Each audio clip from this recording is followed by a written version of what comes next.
Gagawa ako ng tuna sandwich. Yan ang mga sangkap. Siyempre, kailangan ladies choice ang mayonnaise. Sibuyas na dapat puti kaso wala.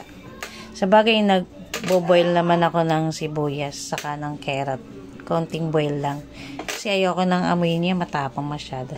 Saka siyempre, Eden cheese. I-drain ko muna yung tuna. Ayan, nagpapakulo ako ng sibuyas at carrot. Sandali lang yan. Ayoko kasi ng amoy ng sibuyas Tapos, na-drain ko na rin yung tuna. Tapos, yung konting keso na grated ko na. Sasamamin ko na lang mamaya.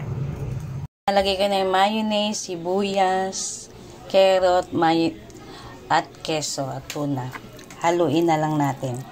Tapos, salt and pepper. Yan, nahalo ko na. Nalagyan ko na rin ng salt and pepper. Palalamigin ko na lang. Pero mas masarap pag century tuna ang ginamit niya. At ang nagawa ko, marami din. Palalamigin ko na lang siya. Para bukas maalmusal.